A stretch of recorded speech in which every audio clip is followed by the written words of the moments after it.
Hey folks, this is Alyssa from Downtime Podcast. For the next 2 weeks, we're going to release 3 episodes that Jeremy and I recorded sometime in December, right before the Christmas break, but we didn't have time to edit until now due to just the holidays, us being busy personally with work and other things. So a lot of these episodes might be outdated, but we still have some good conversation about the holidays, Cyberpunk, and more. So stay tuned for a regular episode, a side quest, and last but not least, the long-awaited Yakuza 7 Like a Dragon spoilercast.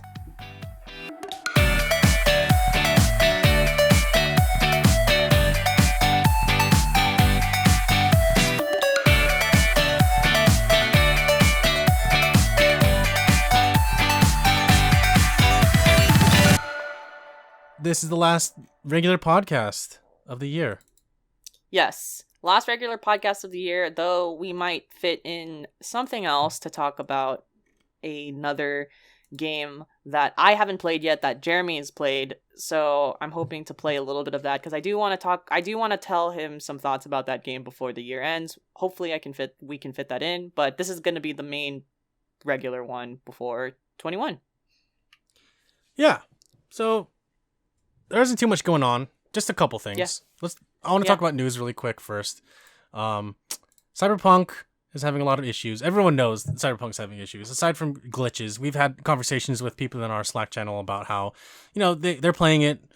Specifically, Hooded Dude. He's been playing it. Shout out to Hooded Dude. He said there's a lot of glitches, but none of them are game breaking, which is fine. One thing I wanted to recently. Yeah. One question I had. Is he playing on console or is he playing on PC? He's playing on PS5. Okay, for sure. Yeah. Apparently PC's better. I cannot confirm this. I only know my brother's playing it. I have a couple friends that are playing it. A lot of people on console are complaining about how there's glitches and how PC is a little bit more stable, but still has its own share of glitches. But yes, for the most part, because of all this negative attention the game is getting, Sony has removed Cyberpunk from their store, and now Xbox is offering refunds for the game. So I didn't look up the actual press conference. I don't know if the press conference was released, but apparently they had a shareholders press conference with CD Projekt Red, and they were talking about kind of like all the bugs and stuff. And they were like, well, if there's issues, then players can just refund to PlayStation and Xbox.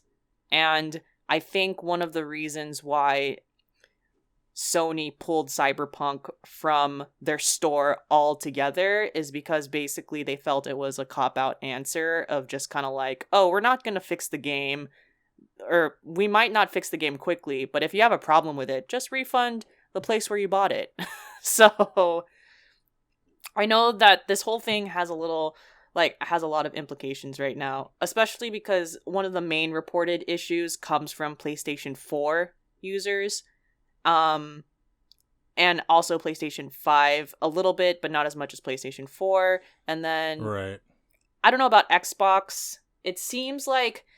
It also kind of seems like it's the luck of the draw. Some people with correct PC settings are having issues, though it seems that PC is the best place to play it if you want to play it right now. I don't know the extent of these glitches. I don't know how bad it is. And I don't know how the bugs but I have heard that my opinion is if any bug or glitch causes your game to actually crash and causes the console itself to crash, I think it should just be, just cut your losses and just try to fix it. Like, don't try to, just take responsibility. Like, admit that, yeah, this, we may have released this way too early, so we'll fix it. And it kind of sucks that a lot of people where their games are crashing, like you have also a contingent of people that are like, my game's not crashing, so Like, just because your game's crashing doesn't mean you know, like, you have to, like, basically rain on my parade that Cyberpunk sucks. And I think that's very unfair to say to a lot of people. I've had a few games that I've bought on Steam before where I've had the correct settings to play that game, but the game crashed on my computer, even though everything, like, seemingly it should have worked. And anytime, like, I would be like, hey, is everyone, like, having these issues? Like, it kind of, like, you know, if I continue having these issues, I'm going to refund the game on Steam. And then people will say, like, oh, you're going to, like, but, like, you're going to refund, like, Devil May Cry, but, like, my game is working perfectly fine on my PC. And I'm just like, well, that's not the point. You know? Right, exactly. Like, I think if a game is released, then for majority of people, and honestly 100% of people, it should work if you say it works. Yeah, no, for sure. So I know a lot of people spent money on this game, and this is one of the, like, most hyped games for the last, like, 4 years, or, like, maybe even 5 years.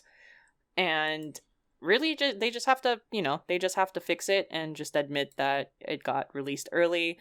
Like, in retrospect, like, when everyone was like, oh, Halo got delayed, now it's like, well, maybe they delayed it for a reason. And a good reason. Yeah. And also, just one more thing I want to say about this topic is, good God, don't blame the developers for your game crashing, because the developers are given a timeline to try and not make your game crash. And developers always, like, if they feel like something's not done, then the leads are going to ask for more time. Like, there's a chance, like, these developers might have been like, yeah, we need, like, until, like, we need 7 more months. And then management's just be like, no, you just gotta release it and make it work. So to ship it. It's like, what? Yeah, to ship it. They're at the whims of management. Don't blame developers, good God. Yeah, I'd also agree. A lot of people are saying, oh, it's the devs' fault. It's their fault because they didn't do the QA properly. It's like, no, they probably did, but they said that there's bugs, and then it was the executives who were at the top who were like, nah, it's okay, just ship it, and we'll fix it later. Again, This is something that we've talked about in the past, Alyssa, in previous podcasts where we talk about how nowadays games seem to just, like, go out without issue, or with a lot of issues, and then they just fix it later. But it's just, yes, it's such a headache. Yeah, we've reached this point now where all games are unfinished when released, and it kind of sucks. Though I will say, The Last of Us played perfectly fine when I was playing it, as well as Yakuza. So not everyone plays that way, but a lot more companies are, and it's unfortunate.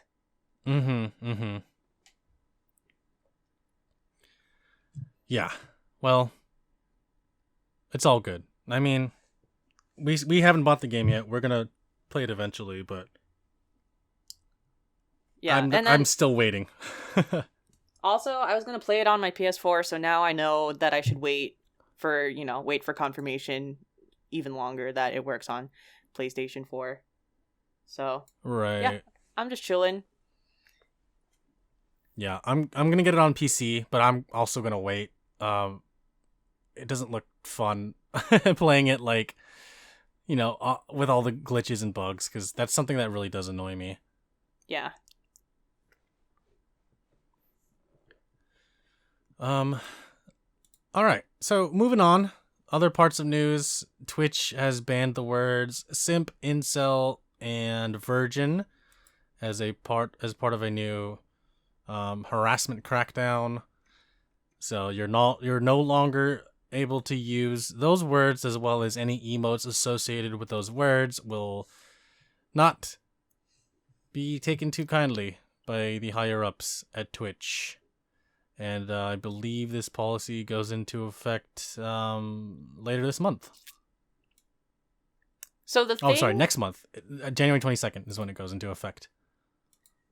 So what sucks about the word simp, and Jeremy, you can enlighten the audience, but simp totally did not mean the definition of what Jeremy is gonna say soon, like, before. Like, a simp, at its basic level, just meant that you had a crush or liked someone so much that you're willing to do something for them. And it was never used in, like, it was never used in such a context that was, like, so extreme. It was just, like, you know, it's like school playground type of, like, wording. Like, God, you're such a simp for, you know, whoever. It was never, like, used in such an extreme, like, you know, like, way before. So basically what I'm trying to say is I didn't realize that the internet ruined this word. So yeah, the internet tends to take words that seemingly mean nothing or seemingly seem so harmless, and they just run with it into the ground until it's, like, offensive. So the reason why Twitch is banning it is because internet culture has taken the word simp and now has used it to describe when you give something you're so desperate for someone's attention, or you're so desperate to be with someone that you give them, like, your money or something, just anything, for example, and they don't give you anything in return, or you basically you don't expect anything in return. For example, I had a buddy of mine who was like, yo, I was simping for this one Twitch streamer one time. I gave her a sub, and this is before I met my girlfriend, obviously. And then he was saying that, like, how he was simping for her. He gave her a sub, and,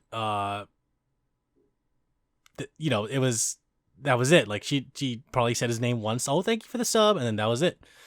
And, you know, the internet has taken simping in this form and ruined it to the point where now it's offensive to call someone a simp. Even if you say, like, oh, wow, she's got a pretty dress. It's like, oh, you're a simp. It's because you like her and she doesn't like you.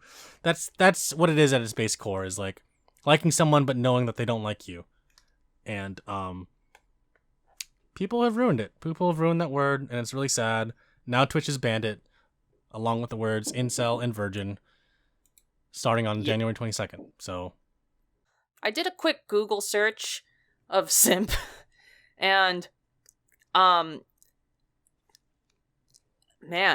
it, not just Twitch, but TikTok. Yeah, this sucks. Oh, gosh. They ruined it. The internet ruined it. And, you know, we just have to deal with it. We can't use that word now. It's fine. It's okay. I'll just use something else now. Though this is a good you know, this is good information that this word might be really offensive in the next month. So I might as well just stop using it altogether. Right.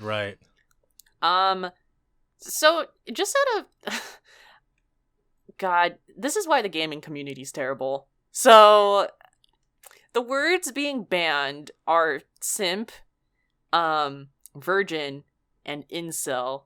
And this is just my assumption, Jeremy, but I'm assuming that people are harassing a lot of I'm gonna assume male fans of people who really like female fans or female streamers. Yeah, pretty much that's the basis of it. Like, yeah, streamers, I guess, content creators, Instagram models, or just anybody that's a female, I guess, at this point now. If a guy says the word simp, it's offensive, and then it's so stupid. Yeah, so I'm assuming that, like, people are making fun of a lot of, like, guys who may like a female Twitcher or content creator, and basically just calling, like, you know, bullying them and calling them, like, virgins or, like, incels or whatever. Yeah, that's it. Yep. For sure. That being said, just because an incel is, like, actually, like, that's a real insult if you're called an incel. Not everyone who likes female content creators are incels, by the way, or virgins or simps. Like, they might just like that person. So if you're called an incel, that's like a whole level of insult that you just received. So yep. Just true. Not surprised at all.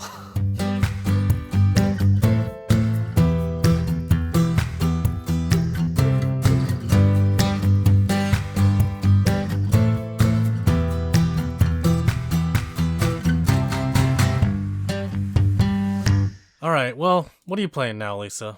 What's going on? Okay. It's funny because I told Jeremy this whole week, like, I'm gonna start Ghost of Tsushima. It's gonna be a good time. I can't wait to play it. What did I do? I used all of my minimal free time to play The Sims. So I've delayed my Ghost of Tsushima time, but I do have a new Sims update, Jeremy. Yes, tell me. Okay, so my character, her name's Mika, and she is a scientist. I think I explained. I randomize the traits and whatever. So she became a scientist, and she reached a certain level of the science career track that created a wormhole generator. So when you play The Sims and you have this expansion pack called Get to Work, when you reach work, it gives you a list of tasks that you have to complete for the day, and if you reach this level, then you're promoted higher. And I followed this task, create a wormhole generator, and then after you create the wormhole generator and you place it into your work environment, it tells you to test alien environment. And you're like, oh, what's this? Oh.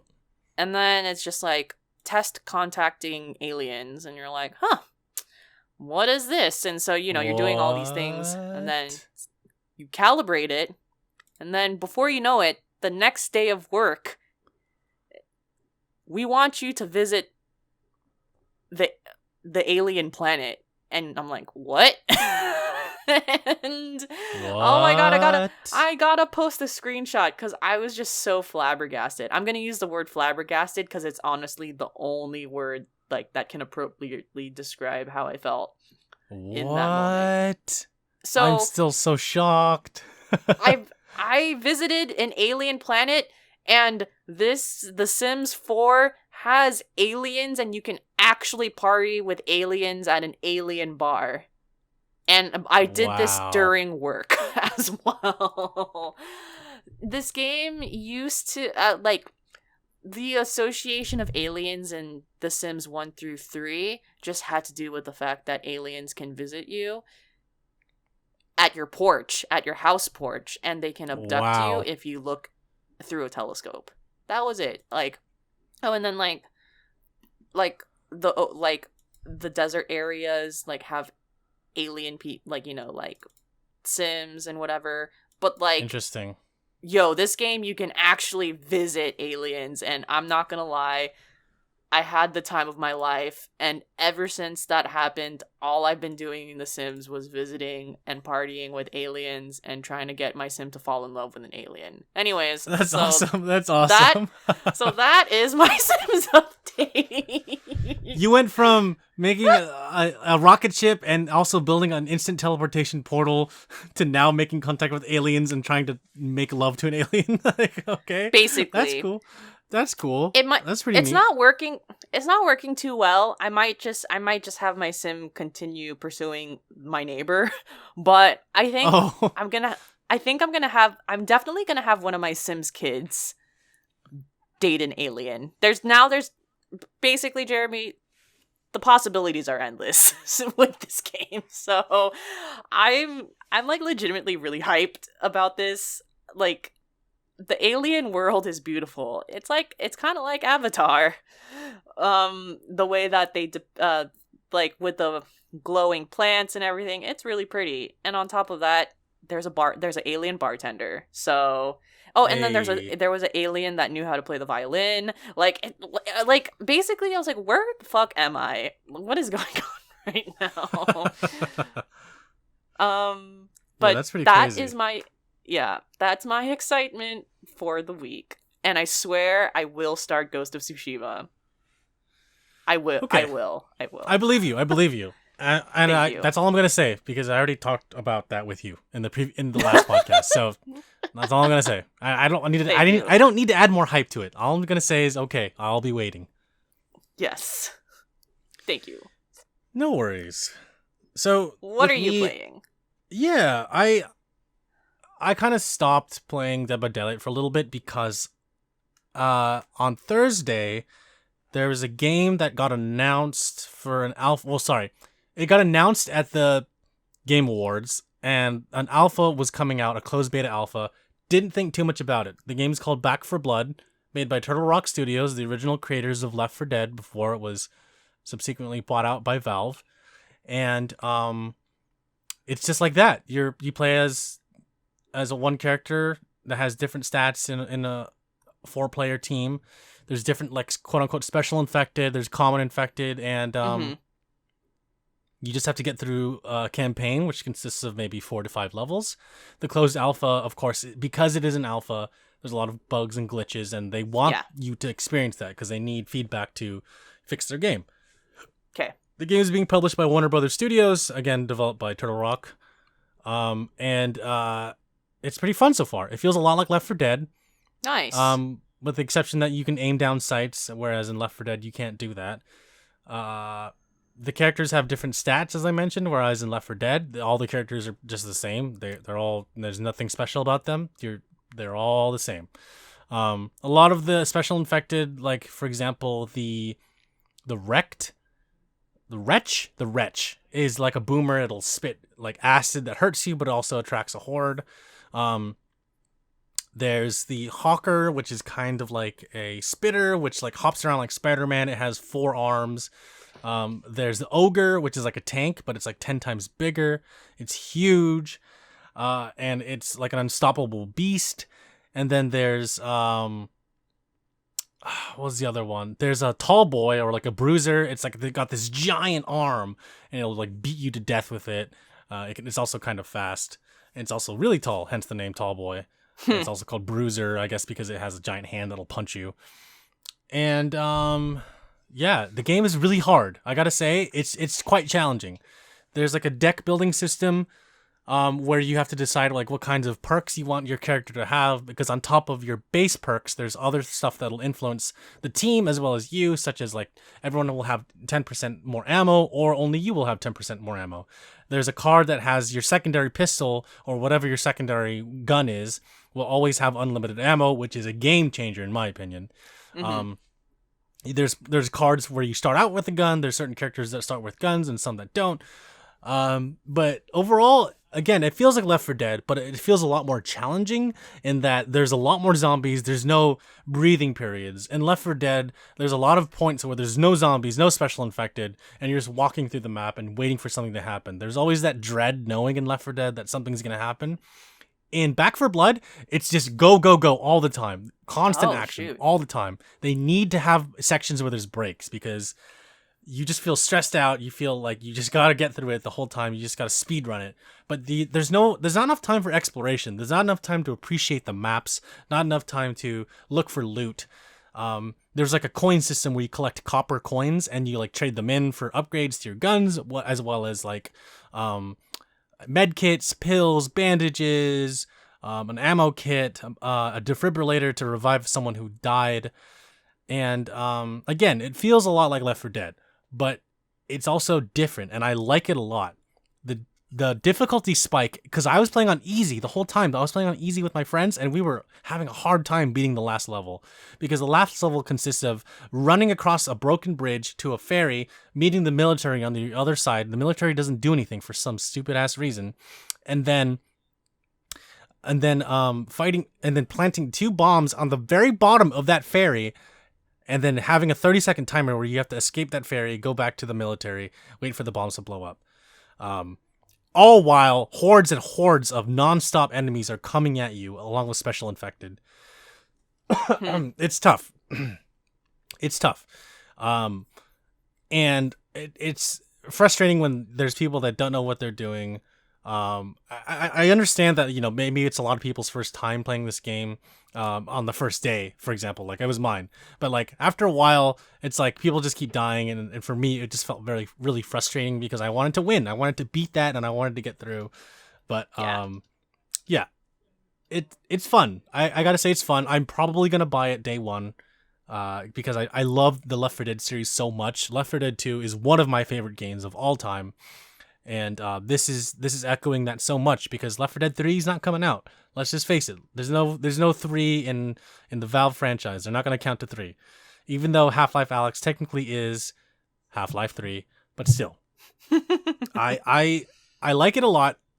There's obviously a lot of things that the developers have to fix because this is an alpha, but it's headed in a good direction. And I think if they tweak things a lot, like have more breathing room, have less enemies when there's hordes, I think people can enjoy it more.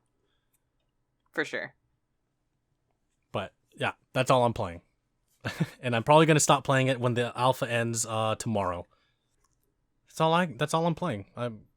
Animal Crossing isn't really something I'm playing. I'm waiting until Christmas to play it, but yeah, that's it. Yeah. I have more DIYs. That's about it.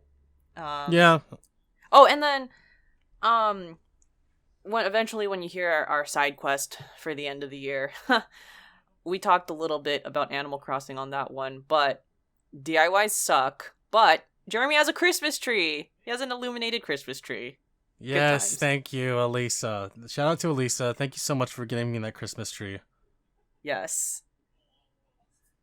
I'm here to give anyone who needs a illuminated Christmas tree. Anyone who needs it, just hit me up. And yeah, come through. Come slide through to our Discord, and you can talk to Alyssa directly. Oh, by the way, on Discord I posted pictures of the aliens because I took screen caps and I was like, yeah, I'm basically living my best alien life right now, so I'm gonna share. I saw them coming in while I was talking, and yeah. I was like, here you go. If you want to see these screenshots, you can join our Discord. Just saying. There's a lot of fun stuff that happens on our Discord. If you want to see these screenshots, you gotta join. Join the Discord. If you want the link for it, it's in the description of this podcast. It is on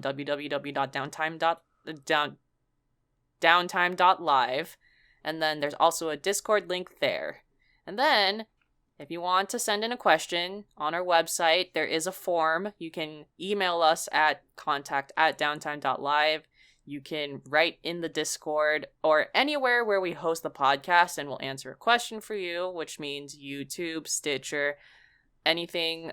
We're on Apple Podcasts, so write us a review if you listen to us on Apple Podcasts. We're also on Spotify and pretty much all platforms. And am I missing anything? That is it. Yes. Oh, Twitter. We have a Twitter. Twitter, yes, and we have a Twitter. That's it. Yes. Thank you for listening. And if we don't have another gaming podcast before the end of the year, we wish you a wonderful new year and cheers to just a new year in the books for us. Happy holidays, positive vibes for 2021. Yes, this positive vibes only. This podcast will obviously continue into 2021. But who knows what's going to happen in the world during that time. But again, positive vibes. Got to keep those positive vibes going, everybody. Exactly. All right. See you later. Peace.